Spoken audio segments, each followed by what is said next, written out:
pahala mengalir, tapi mesti ada ember penampungnya.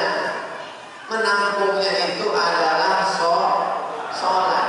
Man tarakas sholata, siapa yang meninggalkan sholat muta'ammidan, sengaja meninggalkan sholat, faqad kafara jihad, maka kafirlah dia secara nyata. Anak-anak muda, saya ingatkan kalian jangan tinggalkan sholat, karena malaikat maut kalau mencabut nyawa tidak menengok aktif lahiran. Betul. Berapa banyak orang yang divonis dokter karena tua, sakit-sakitan, jantung, koroner, diabetes, darah tinggi, asam urat, kanker otak, katanya mati. Sampai sekarang tak mati-mati. Dokter muda sehat itu yang mati dulu. Tapi kalau dilihat dari wajah-wajahnya, malam ini yang paling banyak datang ini anak muda. Betul.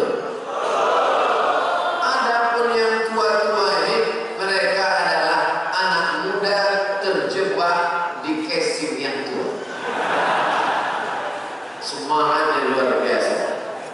Siapa yang sanggup berdesak-desakan? Kami aja dari depan tadi lambat payah mau masuk ke dalam. Bisa dia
bukan jahat.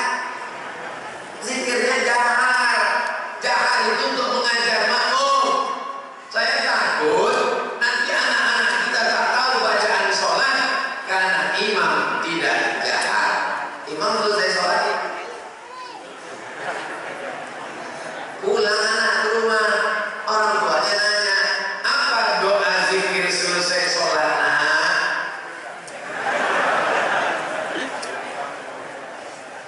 Paham? Kenapa kita zikir jahar?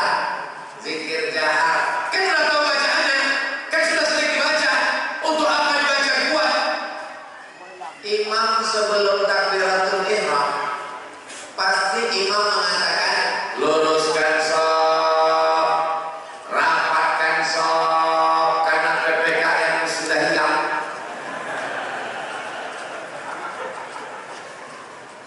Imam mengatakan luruskan shaf. Jamaah itu tahu tak bahwa kita sebelum sholat lurus shaf?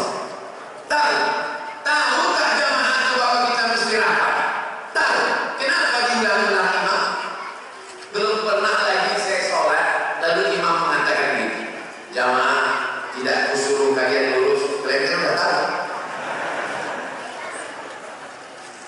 Jadi kalau ada imam mengatakan tak perlu zikir jahar karena makmum sudah tahu, nanti selesai sholat, Assalamualaikum warahmatullahi, Assalamualaikum warahmatullahi, pengumuman zikir tak perlu jahar karena kalian sudah tahu guys. Kalau saya jadi imam saya tetap jahar. Orinya tadi makan dengan saya di rumah Pak Kucing 5 kali diundang oleh Presiden Turki. Luar biasa. Saya tadi begitu beliau, Ustaz, saya 5 kali diundang Presiden Turki. Ini foto saya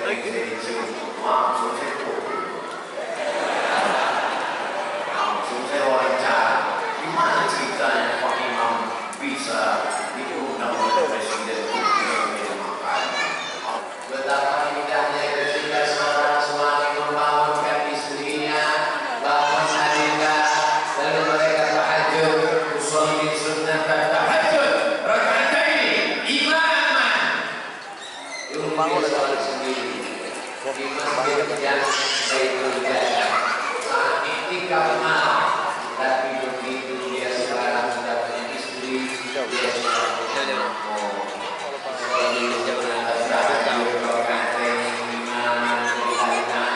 begitu pede dia berkata, ditanya sama calon perempuan, apa yang kau ingin mahar untuk menikah dengan anak Yesus? Mengajarkan surat Al-Rahman ayat. Ini yang diinginkan selama ini. Ini tidak bisa nyata ada Aduh yang di cam down. aku nikah dengan kau dengan anak Lagi nonton di video. mahar. Rekaman video. Surat Al-Rahman tunai sah. Begitu malam tiba terdengar suara nyanyi dari dalam kamar. Pintu kamar terbuka. Bismillahirrahmanirrahim. Ar-Rahman 'allamal Qur'an wa khalaqal insan 'allamahul bayan. Berdua saya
itu lupa mendidik anaknya, akan diminta tanggung jawab di hadapan Allah. Nanti kumpulkan anak-anak, bawa mereka ke rumah, undang makan, kasih tahu, aku dulu jahil, tak paham agama, aku takut dituntut Allah. Sholat kalian, pakai jilbab panjang, bawa keluarga kalian ke masjid, kan aku nanti akan dituntut di hadapan Allah. Latus alumna yauma idzin alim. Yang belum menikah, pilihlah calon istri yang sholat, jangan karena TikTok. Nanti kalau kau cari dia karena TikToknya, waktu kau mati pun di TikTok kan itu. Sedang hamil pun lompat-lompat di TikTok. Lahir anak.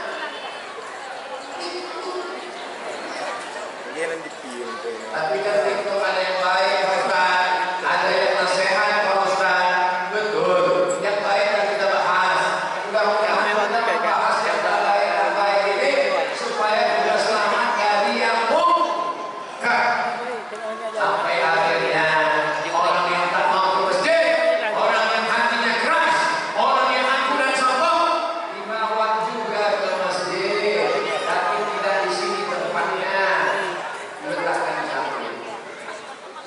Setelah salam, kalau imam mengumumkan kepada jenazah disilakan maju ke depan.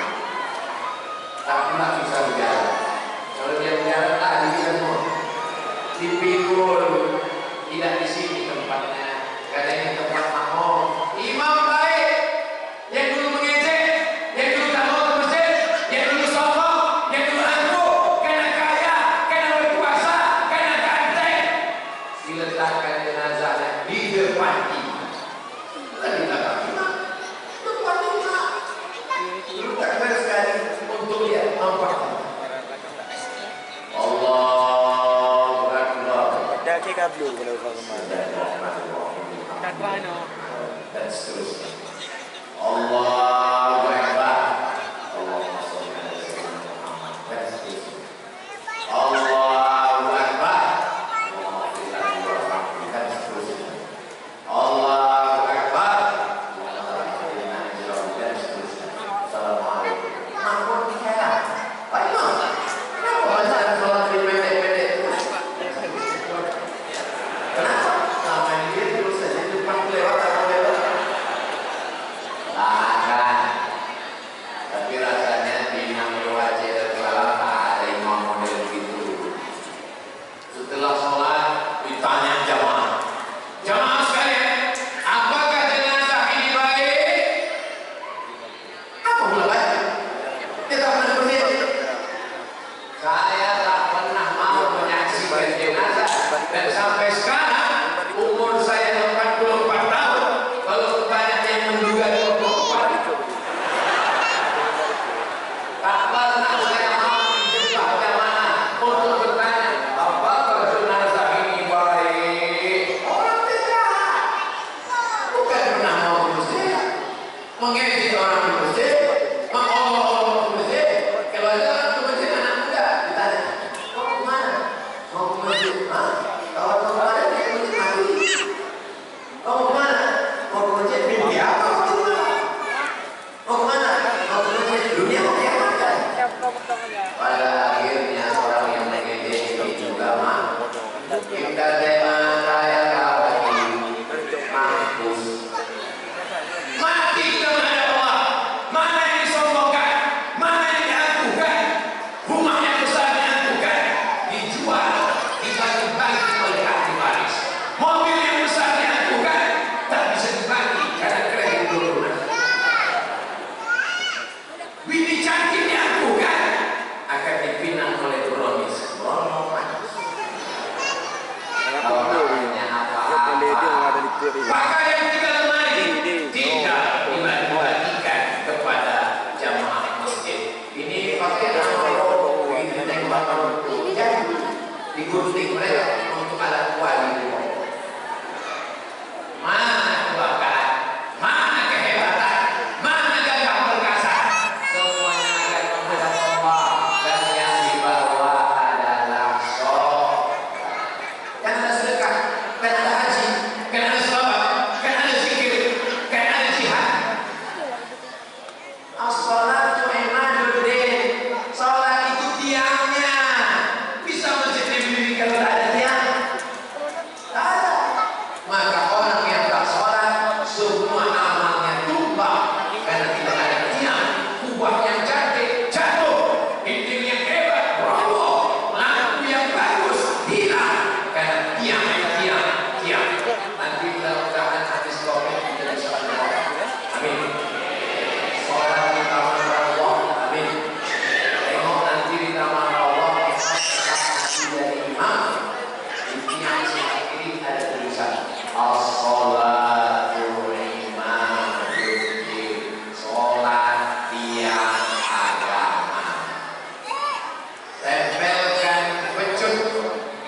bukan mau. Jangan anak yang datang sholat ditarik dunia sampai lepas. Nanti setelah besar dia jadi pejabat, ditanya bersama anak buahnya, Pak, dia lama dicabut anak dulu. Tak boleh mukul pada wajah sampai cacat, tak boleh patah, tak boleh lebam, tak boleh biru, tak boleh mukul pada alat vital nanti dia impoten, mohon maaf. Jadi mengukulnya itu pun hati-hati. Pertama tak boleh mukul, dipukulnya anak setengah mati. Pasti tanya, kenapa ibu pukul? Aku sakit hati sama bapak. Tak bisa gitu. Dengan efek jerah, tapi dengan kelembutan yang baik. Anak-anak disuruh sholat. Tak ada gunanya mengukur panjang. Nah, kalau macam-macam walaupun hidup. Kau tak boleh di masjid, tak boleh. Kalau di luar, jika ada tidak selesai. Yang lain dimuliakan Allah Subhanahu wa Ta'ala.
Kami perempuan, Pak Ustaz. Perempuan boleh nggak sholat ke masjid Jami' Baitul Jannah? Boleh. Tapi katanya dalam hadis lebih baik dalam rumah, lebih baik dalam kamar, lebih baik dalam tempat yang sempit. Itu kalau menimbulkan kalau ada fitnah di Israel, Palestina sedang dijajah Yahudi, tak boleh perempuan sholat ke masjid. Nanti ditangkap tentara Israel. Tapi di nama aja Darussalam, negeri yang aman. Ada tentara Israel di luar? Tak ada, aman. Sampai di dalam dikasih satir penutup. Di sebagian masjid ada juga saya tengok satir hijabnya setinggal, macam net takar.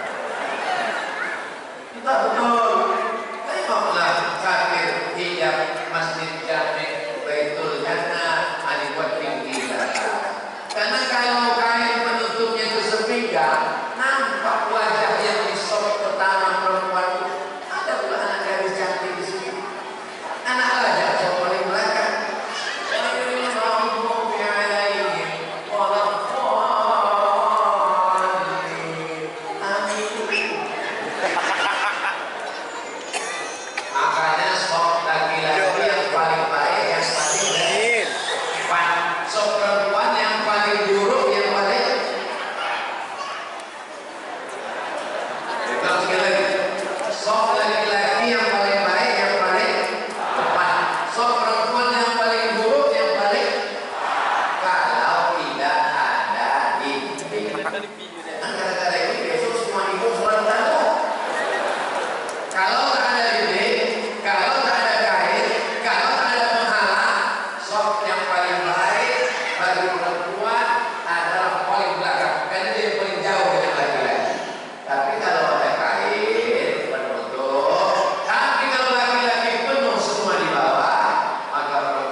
mensucikan hati.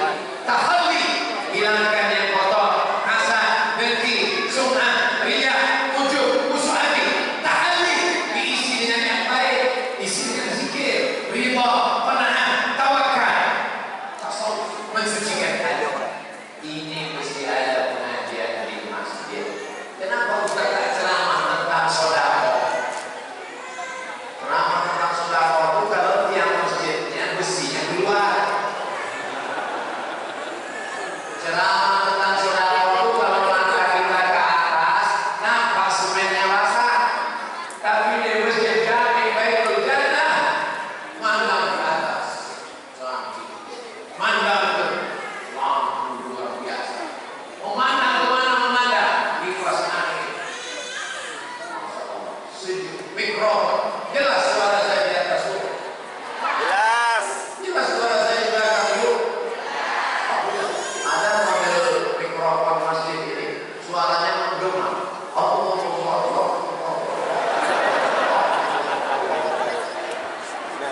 Ada model begini, tapi rupanya jelas. Kalau memang jelas suara Abdul Somad, yang di atas angkat tangan sebelah kanan.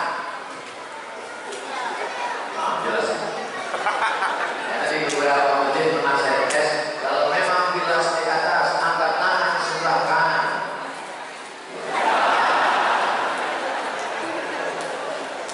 Bapak yang dimuliakan Allah Subhanahu wa taala. Tadi saya tausiah jam 8.30. Sekarang sudah jam 9.40. Ini sudah keluar dari kode etik 600 ml. Nanti kalau ada yang bertanya, siapa yang tausiah tadi malam? Abdul Somad. Apa yang dia sampaikan? Sholat. Hah?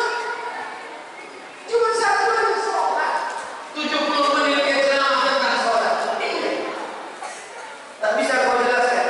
Jangan kan aku, dia yang ceramah, aku lupa. Kalau disuruh Abdul Somad pulang dari jam 8.30 tadi ke jam 9.40, tak bisa saya lupa. Tapi bagian lupa di sini